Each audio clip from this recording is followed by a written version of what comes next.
એ વિષયમાં થાય અને એના જ માધ્યમથી આગળ એક પ્રોફેશનલ કેરિયર તરીકે જાય.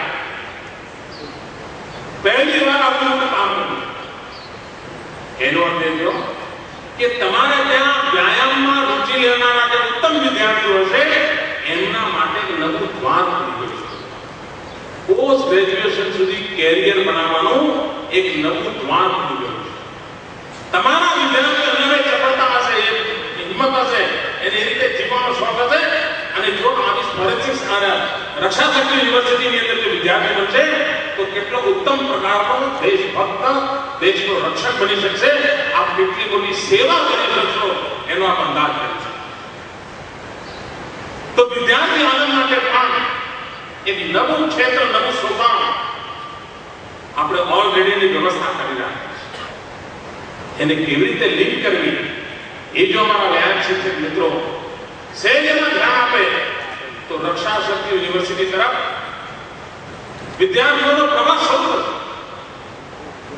હમણાં આપણે 110 કે વિદ્યાર્થીઓ લેવાના 160 અને હજુ તો પહેલું પર થતું 800 હોનહાર યુવતીઓ એમાં આપણી પાસે આગળ આવી એમાંથી ઇન્ટરવ્યુ લઈને બધાને આપણે વિનંતી કરીને પાછા મોકલવા. એનો પાછા જો આ નીચેથી આખું મજબૂત ફાઉન્ડેશન થાય તો કેટલી મોટી સેવા કરવા પર અંદાજ છે. બીજી વસ્તુ, કોઈ સમાજ સાહસી ન બને તે સમાજ પોતે પોતાના માટે બોધ બની જાય. હવે યુદ્ધો તો થવાના નથી, કોઈ રાજા મહારાજા આક્રમણ કરવાના નથી, હવે કંઈક તલવારો લઈને ઘોડા લઈને નીકળવાના નથી. તો પછી સાહસ વગરની જિંદગીનું શું? સાહસ આવશે રમતના મેદાન. રમતનું મેદાન સાહસિક. એ જ રીતે રમતનું મેદાન લીડરશિપના ગુણ આપે છે. કબડ્ડી રમતા હોય અને કેપ્ટન હારી જાય તો બાકી લોકો પેલો કેપ્ટન બહાર બેઠો હોય એની સામે જોતા હોય. કેપ્ટન આઉટ થઈ ગયો હોય તો બાકી લોકો જોડે શું કરવાનું? ના, તરત જ બીજો ચાર્જ લઈને સંભાળીને એ ચાલુ રાખે. એ ગયો તો ત્રીજો કે આ લીડરશિપ ક્વોલિટી આપો. અને તમે કોઈ પણ યુનિવર્સિટીમાં લીડરશિપના ગુણના લેક્ચર અટેન્ડ કરીને જેટલું મેળવો એના કરતા રમતના મેદાનમાં લીડરશિપની ક્વોલિટી આપોઆપ આવી જાય. તમે જોયું હશે કે શાળામાંથી જ્યારે પ્રવાસ કાર્યક્રમો ગોઠવતા હોય, એક ગામથી બીજે ગામ, એક રાજ્યથી બીજે રાજ્ય પ્રવાસ કાર્યક્રમો ગોઠવાતા હોય. એ પ્રવાસની અંદર 2-3 શિક્ષક જોડે જતા હોય કે 5 શિક્ષક જતા હોય કે એમના પરિવાર જતા હોય, પણ પ્રિન્સિપાલની એક ઈચ્છા કાયમ છે. એક ઈચ્છા કાયમ હોય ત્યારે એકા ગેર શિક્ષક જોડે જાય સાથે. આ તમે પણ અનુભવ કરતા કે આખી ટૂરની લીડરશિપ બીજો શિક્ષક નહીં લઈ શકે, વ્યાયામ શિક્ષક જ લઈ શકશે. એક શિક્ષિકા આદત કરે આ વખતે ઉદયપુર ટૂર લઈ જવાય છે, તારે જવાનું. પેલો કે સાહેબ 3 વાર જયા, મારા ઘરના લોકો ગમતું નથી એટલે ઉદયપુર શું કરવા લઈ જાઓ? ભાઈ કે ગમે તે આવતી વખતે બીજે કોઈ આ વખતે ઉદયપુર જોડે જાય. આવું થાય છે. એનું કારણ વ્યાયામ શિક્ષકની આ લીડરશિપ ક્વોલિટી હોય છે, રમતના મેદાનને કારણે આવી હોય છે. એ બધે જ ઉપયોગ થતી અને આ બધે જ ઉપયોગ થનારી જો ક્વોલિટી થતી હોય, સહજ રીતે લીડરશિપ આવતી હોય તો આપણે આપણી યુવા પેઢીને રમતના મેદાનની અંદર લીડરશિપ ક્વોલિટી માટે અવસર કેમ ના? ડિસિઝન મેકિંગ મિત્રો, ફાઇલ પર ડિસિઝન લેવાનું હોય ને, માણસ 6 મહિના સુધી ન લેતો તો પૂછતું નથી.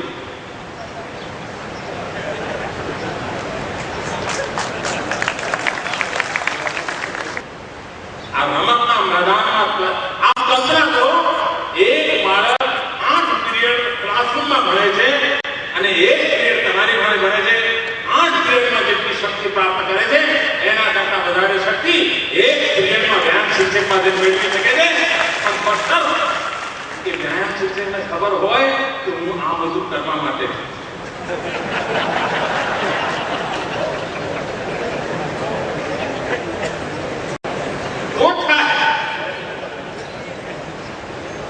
ઘરમાં ઘઉં હોય, ઘી હોય, ગોળ હોય, ભેંસ હોય, ઊંડો હોય, બધું હોય, પણ ગૃહિણીને ખબર જ ના હોય આમાંથી સુખડી બનાવવાની છે, તો ઘઉં ઘઉં ઠેકાણે રહે, ઘી ઘીના ઠેકાણે રહે, એમ તમને જો ખબર જ ન હોય ભાઈ તો સુખડી ન બને. અને તેથી ગાયન શિક્ષક આથી આનંદ એના મનમાં. મિત્રો, ચીનમાં એક મોટી ચિંતા સતાવતી. હમણાં હું જ્યારે ગુણોત્સવના કાર્યક્રમમાં શાળાઓમાં ગયો તો બાળકોને પૂછતો કે તને દિવસમાં કેટલી વાર પરસેવો આવે છે? તો પ્રશ્ન પૂછતો. તમને આશ્ચર્ય થશે, અનેક બાળકો એવા હતા કે એમને પરસેવો શું એ ખબર જ નહોતી.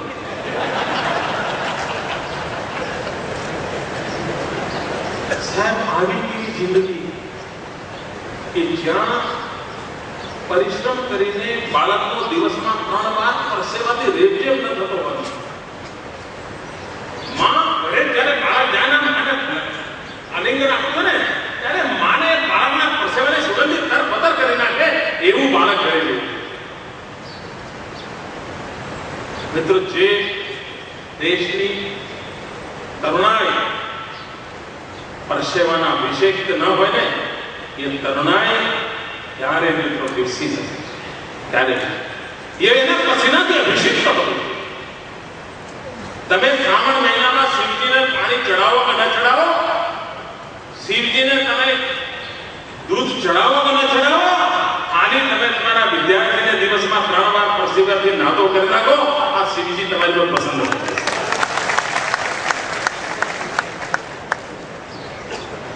મિત્રો, વિચાર કરો, કોઈ બાળક એવી કલ્પના કરી શકે તમે કે પરસેવો ના જોયો હોય, કલ્પના ના હોય. મિત્રો, એવી તો ગુજરાતની શાળા ન હોઈ શકે, એવી ગુજરાતનું બચપન ન હોઈ શકે, એવી ગુજરાતની તરુણાઈ ન હોઈ શકે જ્યાં પરસેવો ન હોય. નહીં તો એનો વિકાસ નોંધાઈ જશે, એનો શારીરિક રીતે વિકાસ નોંધાઈ જશે.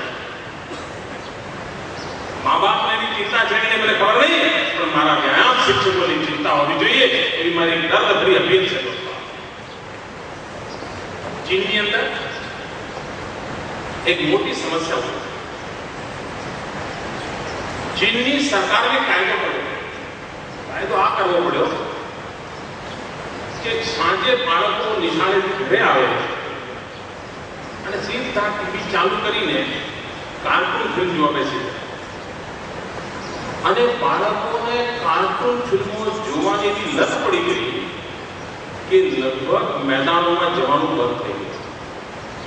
ચીનના જીવનમાં શાળા પછી મેદાનો ભરેલા હોય એનો સહજ ચીનનો સ્વભાવ છે. પરંતુ ત્યાં આગળ લગભગ મેદાનો ખાલી થઈ ગયા જ્યાં બધા બાળકો ઘરમાં ટીવીમાં કાર્ટૂન ફિલ્મ જોવે. તમને આશ્ચર્ય થશે મિત્રો, ચીનને કાયદો કરવો પડ્યો કે શાળાઓ છૂટ્યા પછી રમત ગમતના સમયે કોઈ પણ ટીવી ચેનલ કાર્ટૂન ફિલ્મો નહીં બને. કાયદો કર્યો, બાળક મેદાનમાં. આપણે ત્યાં તો કાયદા બાયદા કરવું કઠિન હોય છે. આપણો દેશ પણ અમને મેદાનમાં બનાવી શકીએ કે બાળકો ખેલના મેદાનમાં કેવું. ભાઈઓ બહેનો, આ ખેલકૂદ મહાકુંભ એક ઉત્સવ તરીકે મનાવવું. એક શિક્ષક તરીકે તમને વધારાનું નામ આપી જવું ન માનતા. આપનો આ 2010નો પ્રયાસ 3010ની જે પેઢી હશે ને એ પણ નોંધ લેશે કે 2010ના કોઈ શિક્ષકો હતા જેમણે આ વાવેતર કર્યું, એમાંથી આ રમતગમતની પ્રવૃત્તિનું બટવું ઊભું થયું અને આખી પેઢીઓ તંદુરસ્ત પેદા થઈ. આપ શતાબ્દી સુધી પ્રભાવ પેદા કરનારું કામ છે. એ કામને આપ કેવી રીતે ઉપાડો એનો નિર્ણય આપ કરો. એના માટે આજે આપણે આની સાથે બીજો એક મહત્વનો કાર્યક્રમ આપણો છે, શતરંજ, ચેસ. મારી શતરંજની વ્યાખ્યા જુદી છે. મારું એમ કેવું છે, જે 100 રંજ દૂર કરે તે શતરંજ છે. એક શતક રંજ દૂર કરી નાખે એવી તાકાત શતરંજમાં હોય છે. આજે જોયું છે કે તમે ફ્રસ્ટ્રેશન, બાળક 14 વર્ષનું થાય ત્યારથી મા અને બાપ જોડે સંઘર્ષ, પેશન્સ ગુમાવે છે, ડગલે ને પગલે મા બાપ જોડે દલીલો કરે છે, શર્ટ ખરીદવાનું હોય તો દલીલ હોય, સવારે દૂધીનું શાક બનાવ્યું હોય તો દલીલ હોય, સાંજે દૂધીનું ન બનાવ્યું હોય તો દલીલ હોય. આમ ક્રેશનો વાપરવા તમે જોતા હશો પરિવાર. હું તો પરિવાર વાળો નથી, પણ તમે અનુભવ કરતા હશો. 12-13 વર્ષની ઉંમરનો બાળક પણ સંઘર્ષમાં ઉતરે છે. પેશન્સ ગુમાવી દે, મા બાપ પેશન્સ ગુમાવી દે છે, બાળક પેશન્સ ગુમાવી. આપણે કલ્પના નહોતી કરી એટલા પ્રમાણમાં માણસ વિચલિત થઈને ખોટા કામો કરવા ટેવાય છે. માણસ વિચલિત થઈને આત્મહત્યા કરવા ટેવાય છે. માનસિક સંતુલન ગુમાવી દે છે. આજે આખી સમસ્યાઓ ઊભી થઈ રહી છે, મનોવૈજ્ઞાનિક કારણોસર ઊભી થઈ રહી છે. એની સામે જો વ્યક્તિમાં ધૈર્ય શક્તિનો વિકાસ થાય, તર્ક શક્તિનો વિકાસ થાય, ધીરજપૂર્વક સમસ્યાને સમજવાનો સ્વભાવ વિકાસ થાય, તો એ જીવનમાં ક્યારે આત્મહત્યા તરફ નહીં મળે, જીવનમાં ક્યારે મૂંઝવણને કારણે ખોટું પગલું લેવા ભરાશે નહીં.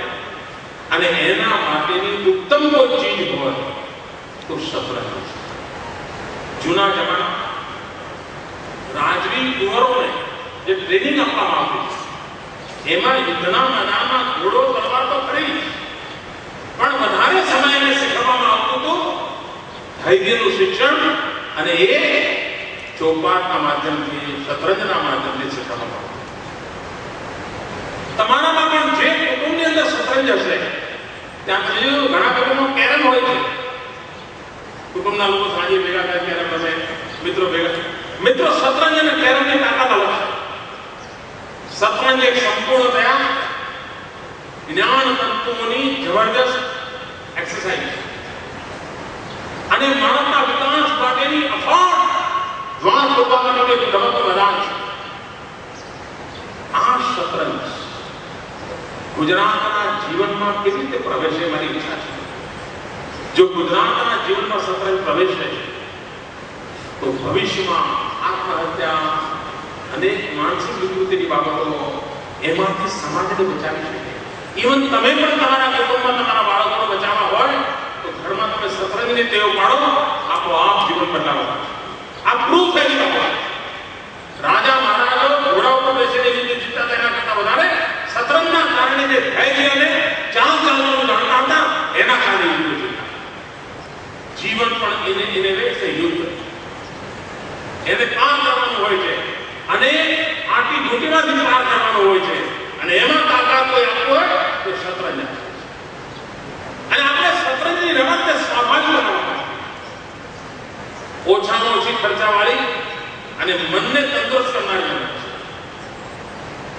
તમારામાંથી રશિયાના એક રાજ્યની કદાચ કથા સાંભળી હશે. કાસ્પારોવ કે ચેસના ખેલાડી છે, જે રશિયાના જે રાજ્યમાંથી આવે છે. હું એકવાર રશિયા ગયો હતો. અસ્ત્રાખાન કરીને એક સ્ટેટ છે, એની સાથે ગુજરાતનું ભગીની રાજ્ય તરીકેનો કરાર થયેલો છે. એ અસ્ત્રાખાનની રાજ્યની બાજુમાં બીજું એક રાજ્ય છે. ત્યાં હું ગયો હતો ત્યારે બધા જોડે વાતો થઈ છે. મેં જાણ્યું આ કાસ્પારોવ જે છે અને ચેસના જેટલા પણ ખેલાડીઓ રશિયામાંથી આવે છે, બધા એ રાજ્યમાંથી આવે છે. તો કારણ શું? તો પહેલા ત્યાં રાજા ઝાડની બધી પરિસ્થિતિ પેદા થઈને પહેલા ત્યાંના જે રાજા હતા બુદ્ધિસ્ટ છે, અને એને કમ્પલસરી શાળાઓમાં શતરંજની રમત કમ્પલસરી, એને એમાંથી પાસ થવું જ પડે. અને એના કારણે સમગ્ર રશિયાના બાળકોનું જે આઈક્યુ હોય છે એના કરતા આ રાજ્યના બાળકોનો આઈક્યુ હંમેશા ઘણો વધારે હોય છે. સમગ્ર રશિયામાં ગુનાની પ્રવૃત્તિ થાય છે એના કરતા આ રાજ્યની ઓછામાં ઓછી. સમગ્ર રશિયાની અંદર આત્મહત્યાની જે ઘટનાઓ બને છે એના કરતા ઓછામાં ઓછી ઘટનાઓ આ રાજ્યમાં બને છે. એનું સર્વે થયો અને અભ્યાસો થયા છે. શતરંજની રમત કુટુંબોને બચાવી શકે, સમાજને બચાવી શકે, પેઢીઓને બચાવી શકે. આવી શતરંજની રમતનો કાર્યક્રમ આપણે આ વખતે કરવા માંગીએ છીએ. અને આપણે ગુજરાતમાં નાનું કશું આવતું જ નથી,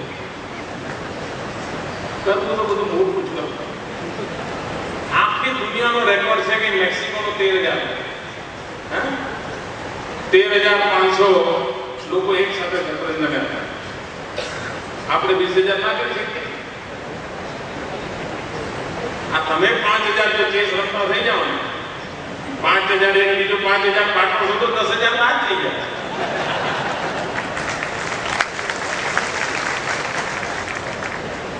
તમારો દીકરો તમારી સાથે રમે, તમારા પતિ રમે, બહેન રમે, બા રમે. મિત્રો આપ જો આપણા વિચારવાની પ્રક્રિયા બદલાઈ અને આ શાળાની અંદર શતરંજના ખેલાડીઓ તૈયાર કરે. કોમ્પ્યુટર પર આપણો પ્રોગ્રામ એને રમતા 10 ગેમમાંથી 5 એક રેટ રમવામાં મળવાનું એના માટેની ચિંતા કરો. મિત્રો મારે શતરંજને ગુજરાતની ગળથુથી સાથે જોડવું છે. મારે ગુજરાતની આવનારી પેઢી તણાવ મુક્ત બને એના માટેની વસ્તુ મળે. અને શતરંજ એક એવી રમત છે જે પેઢીઓને તણાવ મુક્ત કરવાની મોટી ઔષધિ છે. રમતા રમતા તમે તણાવ મુક્ત થશો. તમારી માનસિક શક્તિ એટલી બધી વધી જતી હોય છે કે તમે કપડામાં સમયમાં ધૈર્યપૂર્વક નિર્ણય કરી શકો. તો એક પેઢીને ઘડવા માટે શતરંજનો કાર્યક્રમ છે. સમાજ જીવનની એક નવા મૂલ્ય પ્રસ્થાપિત કરવા માટે શતરંજ એક કાર્યક્રમ છે. અને વ્યાયામ શિક્ષક માટે આ બધી પ્રવૃત્તિઓને આત્મસાત કરવી એ કોઈ મુશ્કેલ કામ નથી. તેથી મિત્રો તમારો બહુ સમય લેતો નથી. આપ સૌને આ ખેલકૂદ મહાકુંભ સફળ કરવા માટે ઈશ્વર તમને શક્તિ આપે, સામર્થ્ય આપે. આખું ગુજરાત ખેલનું મેદાન બની જાય. પ્રત્યેક ગુજરાતી ખેલાડી સ્પોર્ટ્સમેન સ્પિરિટ એ ગુજરાતનો સ્વભાવ હોય. સાહસ, વીરતા, ચપળતા આ ગુણોથી સફળ ગુજરાત બને એ રમતના મેદાનમાં. અને તેથી મિત્રો એક મહાન કાર્યના આપ કર્ણધાર છો. આપે મહાન કાર્યને પૂરું કરવા આપના પુરુષાર્થથી, પ્રયત્નથી, યોજનાથી, વિશ્વાસથી આ મહાન કાર્ય પરિપૂર્ણ થશે એ મને શ્રદ્ધા છે.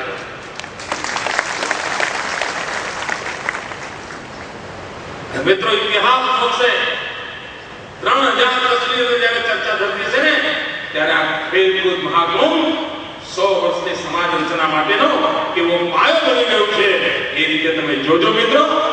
તમને દેખાશે ઇતિહાસમાં અશ્વમેઘ યજ્ઞની વાત આવે છે. અશ્વમેઘ યજ્ઞ ટર્નિંગ ખેલકૂદ મહાકુંભ ટર્નિંગ છે. હું આટલું બધું જોઈ છું, હું આટલું કલ્પી છું કે મને મારા ગુજરાતના નાગરિકો પર ભરોસો છે, મારા ગુજરાતને પ્રેમ કરનાર સૌ સ્વજનો પર ભરોસો છે મિત્રો. અને તમારા ભરોસે આપની આંખમાં પડેલા સપના હું વાંચી શકું છું. એ સપનાને સાકાર કરવા માટે પુરુષાર્થ કરીએ, પરિશ્રમ કરીએ અને નવા ઇતિહાસના નિર્માણ કરવા માટે આપણે કર્ણધાર બનીને નીકળી પડીએ. એ જ દિશા સાથે